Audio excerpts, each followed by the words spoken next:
In the first part of this lecture, we'll finish our discussion of human anatomy. In the second, we'll discuss a range of figure drawing projects. We left off with the glutes. Underneath the glutes, we find the tops of the three hamstring muscles. When you lift your lower leg backward toward the glutes, you're using your hamstrings. Like the quads in front, they form a vertical column in the back. On the outside is the biceps femoris, then the semitendinosus, and overlapped by the first two, the semimembranosus. Michelangelo studies the hamstring group here. We've counted 17 muscles in the upper leg. In the lower leg, we get another 7. We'll start in front with the 3 muscles of the extensor group. They're involved in the motion of the foot and toes. First, the tibialis anterior. Next, the extensor hallucis longus, largely obscured by the tibialis anterior, and the extensor digitorum longus.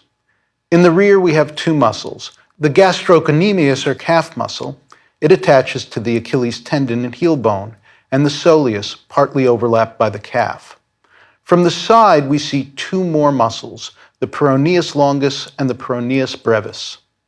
These muscles are also involved in the motion of the feet and come into play when walking and running. Michelangelo is also studying many of these lower leg muscles in this drawing. Let's turn to the muscles of the arm. The muscles of the upper arm feed underneath the deltoid. The main muscles here are the biceps in front and the triceps along the back of the arm. The anatomical terms are biceps brachii and triceps brachii. Brachii means arms. The modern Italian is similar, braccio. We'll get variations on this root in a number of the arm muscles' names. Sept means head, so the biceps brachii is the 2-headed arm muscle, the tricep, the 3-headed one. In the front, we'll see the 2 heads of the biceps. The biceps flex the elbow joint, the motion involved in doing curls. Underneath the biceps is a brachialis, and extending below the elbow, the brachioradialis. It has its origin on the humerus and its insertion at the end of the radius. We'll see the word radialis again. It means the muscle attaches on or near the radius. We'll also see ulnaris. As you likely guessed, it means the muscle attaches on or near the ulna. Both the brachialis and the brachioradialis work with the biceps to flex the elbow joint. At the back of the arm are the triceps. They're involved in straightening the arm. Many tricep exercises, like pulley pushdowns, involve repetitions of this action. The triceps have 3 heads and a tendon. Directly below the triceps at the elbow is the anconeus. This works with the triceps to extend the arm. In this study of the muscles of the arm, Leonardo shows the deltoid overlapping the biceps and triceps and also depicts the brachioradialis and anconeus. Let's take a look at the lower arm. Anterior view, palm facing forward. Our first group of muscles is the flexor group. It's mostly involved with moving the wrist and fingers. It's comprised of 4 muscles, the pronator teres, the flexor carpi radialis, the palmaris longus, and the flexor carpi ulnaris. Moving to the back of the arm, we get the extensor group with the final 9 muscles. This group's involved in the movement of the wrist, hands, and fingers. It's comprised of the extensor carpi ulnaris, the extensor digiti minimi, the extensor digitorum, the extensor carpi radialis brevis, and the extensor carpi radialis longus. Then, sandwiched in below, we get 3 more: the abductor pollicis longus, the extensor pollicis brevis, the extensor pollicis longus, and the extensor indicis. Leonardo studies the extensor group above and the flexor group below with elegant clarity. That concludes our review of the major muscles. The best way to begin to absorb all this is to follow Leonardo's example and draw them. The good news is that it's never been easier. There are hundreds of great illustrations and examples online. You can image search each muscle or muscle group by name. Take it slow. It takes time to work through all the stages of this project, from setting up the initial vertical and horizontal measures, to drawing the basic shapes, to constructing the 3 figures, to inserting the skeletons, and finally adding the muscles. Students report spending from 15 to 25 hours to complete this project, but it's time well spent.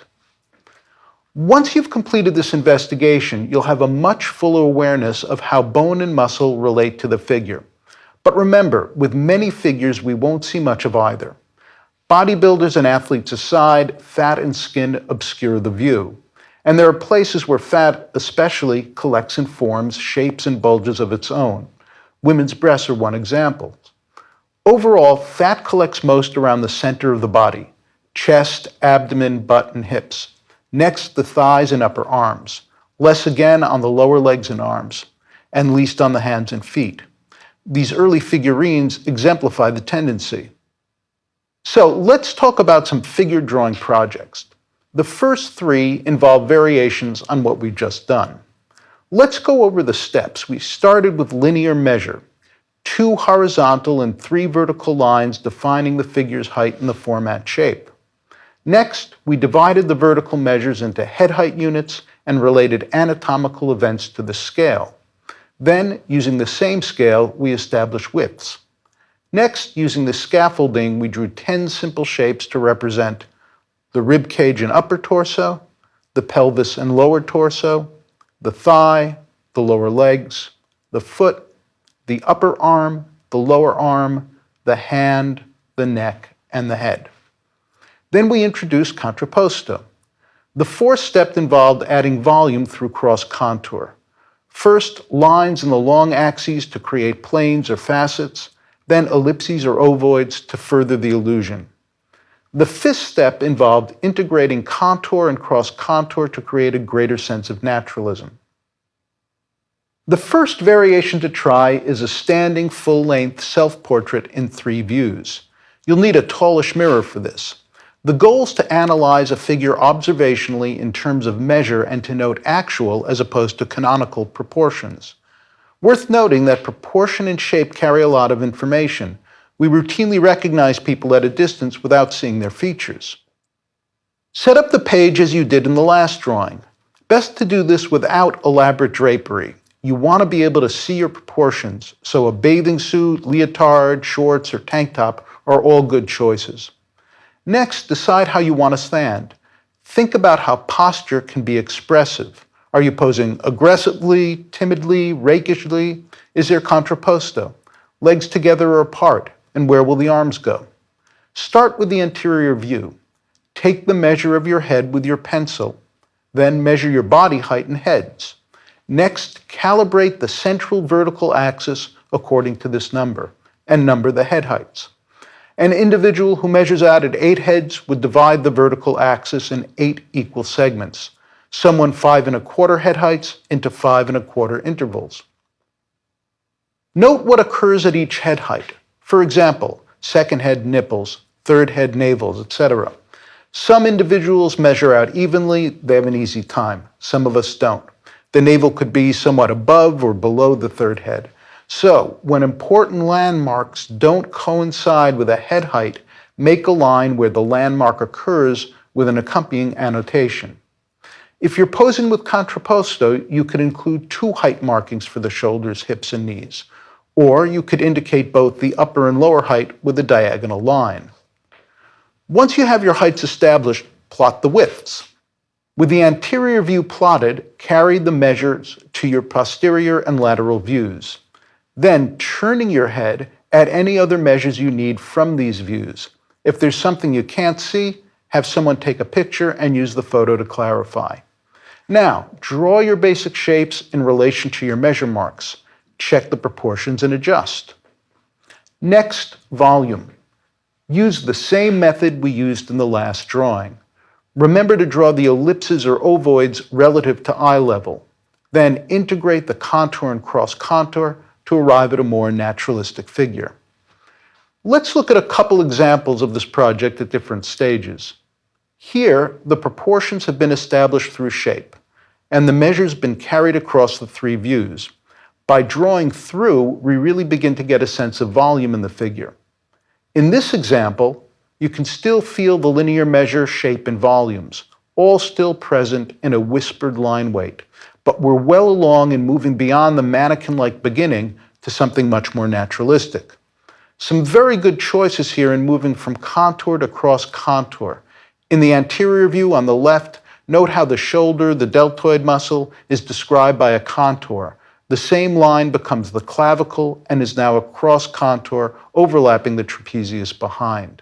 You'll notice similar overlap, the trapezius overlapping the neck, in the posterior view. Again, in the front view, the ovoid at the top of the hips conveys the slight swell of the abdomen projecting forward in space. In this next example, a lot of the pieces are coming together. The three views all feel similarly proportionate. The stance and posture are carried along as well.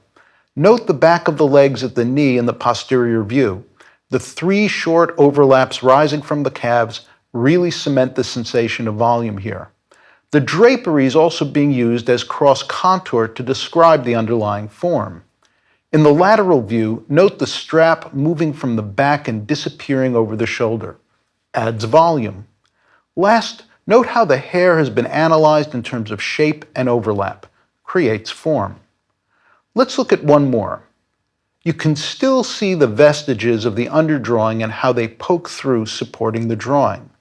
In the lateral view, the line that rises up along the ridge of the shoulder and through the center of the neck gives it planar structure. In the same view, at the wrist, note the small bit of cross contour related to the ellipse that was drawn there. This now becomes the projection of the bottom of the ulna. If you belong to a life drawing group or have access to a model, try the same project with as many body types as possible. You'll begin to develop a sense of ranges of proportions. It also makes you aware of the three-dimensional structure of the body and how structures in the front, side, and rear relate. I mentioned earlier that many people draw the rib cage and pelvis in both front and rear views as if there was no spatial movement, as if the rib cage and pelvis were parallel to the picture plane. The lateral view tells us that this is rarely so. The rib cage tilts forward in space, the pelvis tilts back. Another great project is to invent your own set of proportions. Think about age, sex, body type, etc. The drawing could consist of a subtle variation on the proportions you used in the initial three views drawing, or it could be something more extreme. Use line, contour, and cross contour and varying line weights to create space and volume. This will allow you to concentrate on measure. Given the body type, consider what we might see of the underlying anatomy on the surface. We might see a lot or relatively little. And give the pose some thought. Is there contrapposto? What are the arms and legs doing? Let's take a look at a couple examples. I think they'll stimulate your imagination. Some students stick with the nude and really lean into the proportions. Here, the hips are wide, while both the wrists and ankles really taper. There's strong contrapposto, and in the lateral view, a lot of thrust to both the rib cage and the pelvis. Some students tackle age. Here a boy, a toddler, about 5 heads, still with a fair amount of baby fat. In the anterior view, note how the top of the diaper serves as cross contour, creating the swell of the toddler's abdomen. And here, a little girl, also about 5 heads, but much slimmer. For kids, 4 to 5 head heights will feel like a 1 to 3-year-old. 6 heads, about 5 to 8. 7 heads gets us into adolescence and adult proportions. In many adults, the vertical center is at about the groin. In toddlers, it's closer to the navel. As we grow, the center point shifts downwards. In other words, the legs grow more than the head or upper body. Some students go for a type, like a ballerina, or runway model, or biker chick. I ask students to research anything they need, to find costume or accessories that make sense for the drawing. Actual three-dimensional objects are best, but photographs can help. Many artists have used them, Degas, Akins, and Chuck Close, to name a few. Here's my advice. Don't depend on one picture of a motorcycle helmet or stiletto heel and copy it. Find multiple examples and take bits from each. Conceive of the object in shape and volume, then draw it as if seen from 3 different points of view. It's an excellent visual exercise that helps you imagine the photographed image as real and three-dimensional. Some students create fantastic figures. Really like this one. Wonderful, all the wrapping and cross contours. So much form gets brought out. Check out the knees in each view. great management of line overlap. As Dürer did, this is a kind of project you can do over and over, each time investigating a new set of proportions. There are many ways to approach the figure, and the humble stick figure can be a useful starting point because it can capture the figure in a specific position as well as a set of proportions. Many artists have used stick figures, from the 16th century artist in Dürer's workshop to the 20th century Alberto Giacometti. This method can help you draw figures in many positions that might seem otherwise difficult. Starting with a simple stick figure, you can add a trapezoid or ovoid for the rib cage, then another for the pelvis, then follow with your other 8 body shapes. And if you add tapering cylinders for the body parts, you'll have volume 2. So let's try this out. So let's try some stick figures. We'll start with one standing like in the Giacometti. So we'll just start with a stick figure. We'll draw a little line for the shoulders, one for the upper torso, one kind of for the lower torso. We'll get a leg coming out, lower leg, foot, get some neck, a head, just a little ovoid, and of course an arm and another arm, lower arm. And then we can begin to associate our pieces, our shapes with this. So we'll start over here with a trapezoid for the upper body, another trapezoid for the lower and the pelvis. Associate another trapezoid with the line we have for our leg, and another one for the lower, and we can associate a trapezoid for our foot. And we can do the same thing on the other side. And we'll do the same thing for the arm. And of course, a shape for our neck, and for the top of the trapezius, the shoulders. This time we'll try a crawling figure. So we'll have a line for the spine or backbone, another for the shoulders, another at the pelvis.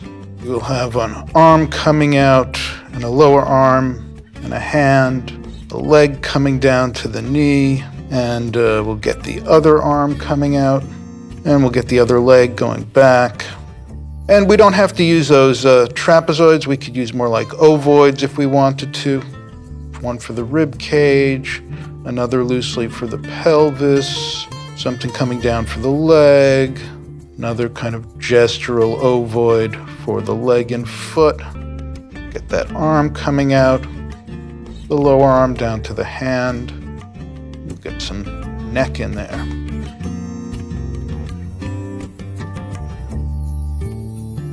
And let's do a figure walking. We'll start with shoulders, moving down to the hips. We'll have one leg going back, another leg going forward. We can have maybe we'll put the rib cage in now. You don't have to follow any kind of specific order here. Again, we can work gesturally if we want. Get that other leg going out, foot going forward, little connector here. Come up to the neck, the shoulders. And we'll take that arm back. Another one moving forward. And if we wanted, we could, of course, refine all of our shapes.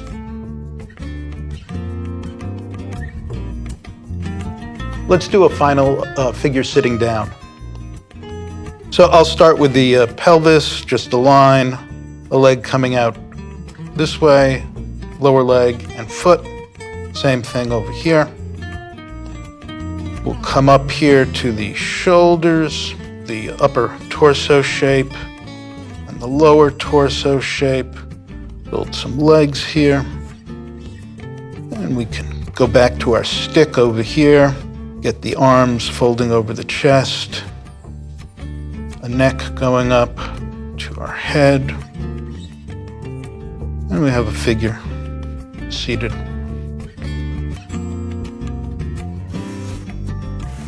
Try drawing this way at the theater or a sporting event or while watching a video or TV show.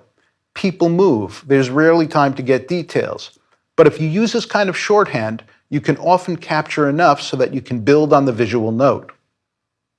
In an earlier lecture, I spoke about how you could apply gestural drawing to linear perspective. I showed you how you could roughen some planes, a room, find the vanishing point in a horizon, and sketch through many complex ideas.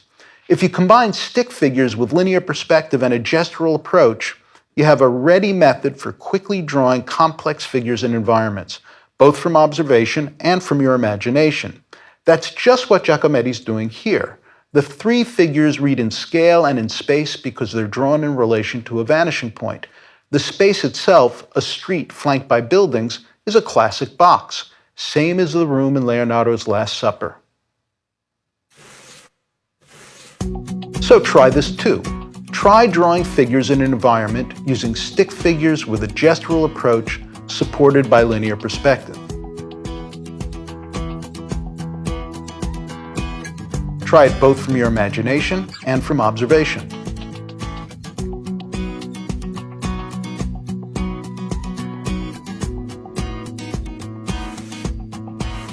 This next group of projects centers on constructing figures in perspectival space. First using line in one-point perspective, then in two-point perspective, then with value, and finally using color. We'll start with a figure in one-point perspective using line. Take out a new sheet of 18 by 24-inch paper. Place it in the portrait orientation. Centered in the page, draw a 16-inch vertical construction line. That means there should be 4 inches below it and 4 inches above. We'll be drawing an 8-head figure. At the top of the vertical, draw a horizontal. That's the top of the head. At the bottom, another for the feet. Now divide the vertical line into 8 equal units. At the center mark, make a notation for the crotch. Then decide on your proportions and locate all the vertical and horizontal measures you'll need to draw the 10 basic body shapes. The canon of proportions we used for the figure in 3 views can serve as the basis for variation.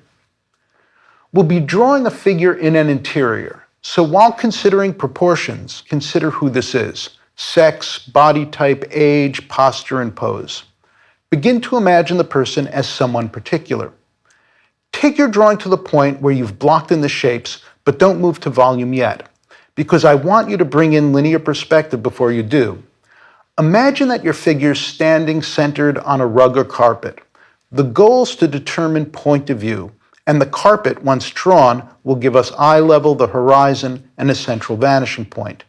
And those ingredients will allow you to construct the interior in relation to the figure. Also, once you've established eye level, you can add volume to the figure. You'll be able to correlate the curvature of the cross-section ellipses and ovoids with height. So the choice about the carpet's shape is important. A lot will follow from it. Given this, I'd suggest making a number of quick stick figure perspective sketches with different points of view.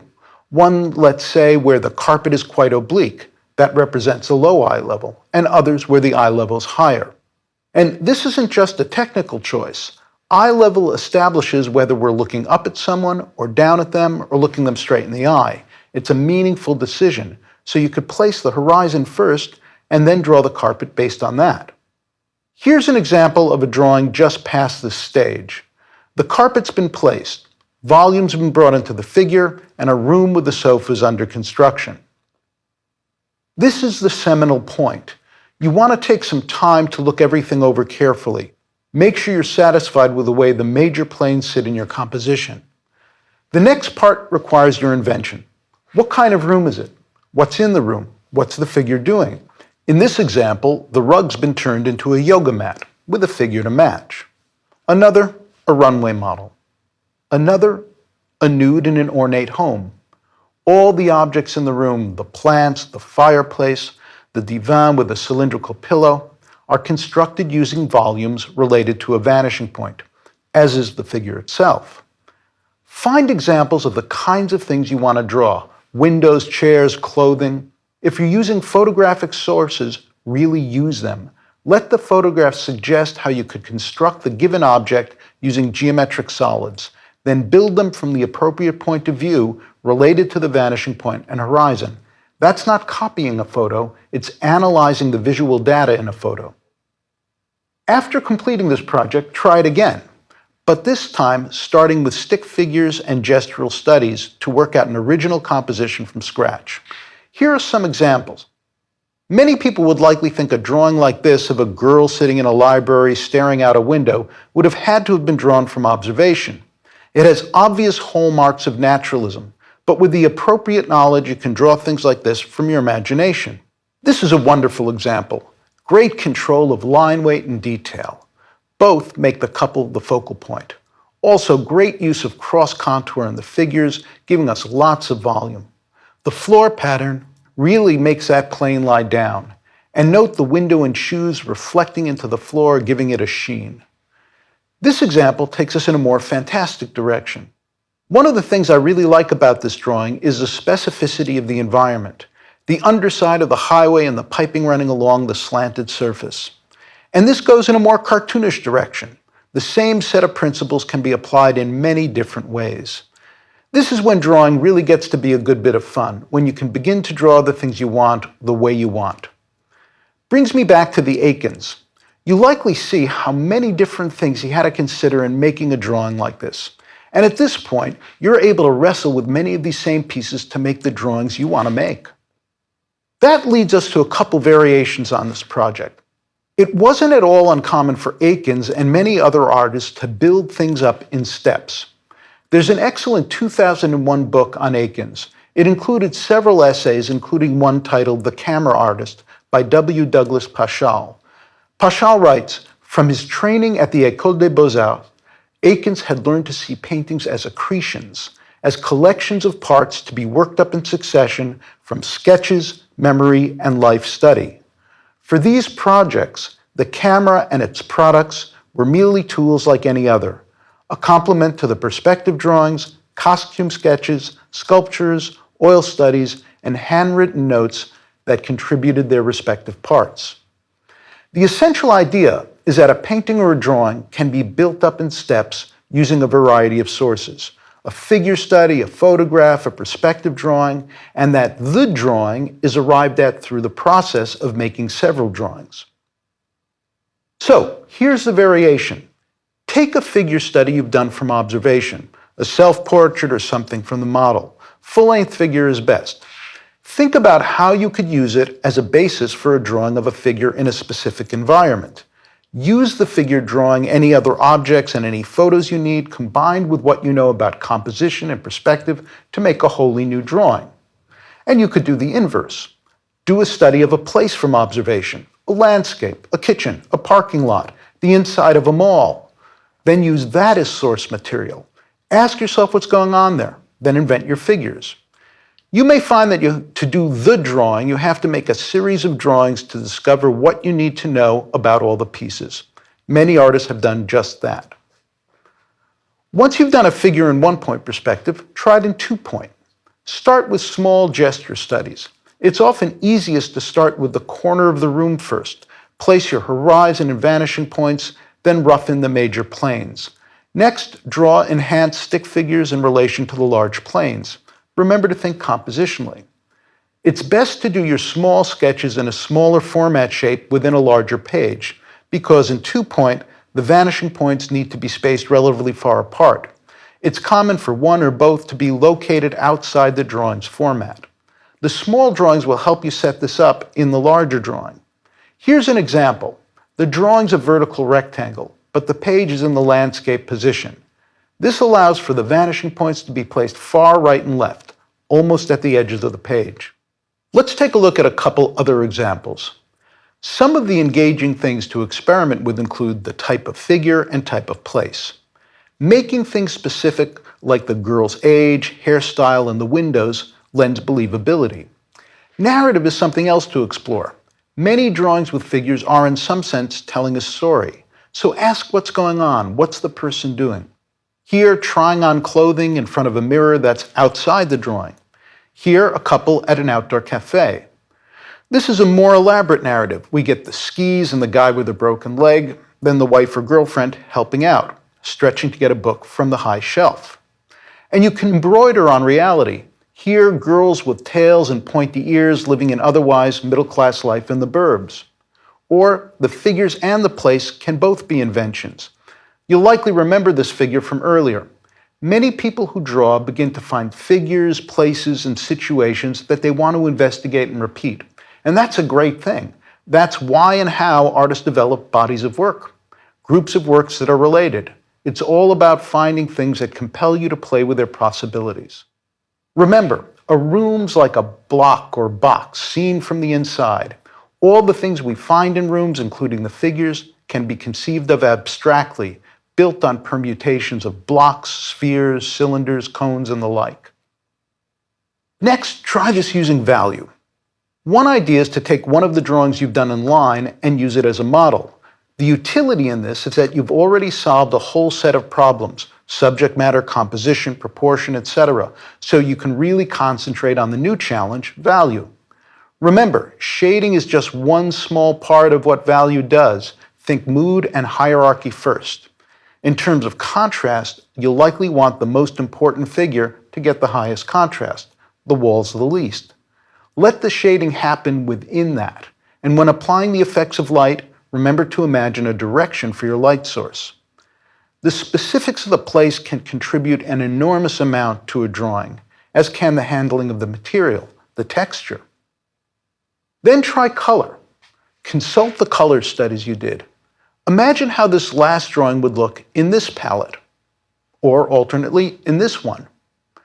And you'll find out a lot about color by trying the same drawing in multiple palettes, like Monet. Keep everything else the same, change one variable. You find out the meaning of that variable. It works in the sciences and it works in art. There are all kinds of interesting problems pertaining to drawing the figure from observation. The foreshortened figure is one of them. Now that you've had this introduction to the figure, if you have access to a model, pull out your grid and try what we see Dürer demonstrating in this woodcut. You'll be able to pull on your knowledge of this methodology as well as your new knowledge of the figure itself. I use a version of this method with my students and they dependably get good results. Remember, it's all about measure and a conscientious use of cross-contour and overlap. If you stick to outline, the figure will be flat, not volumetric.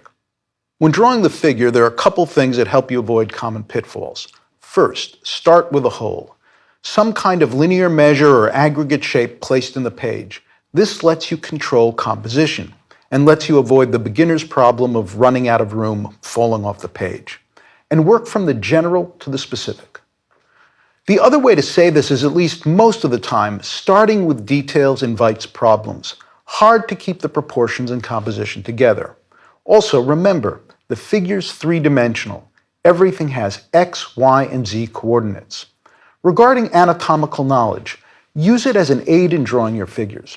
But showing more bone and muscle isn't always better. Ask yourself what kind of figure you're drawing. What's the intent?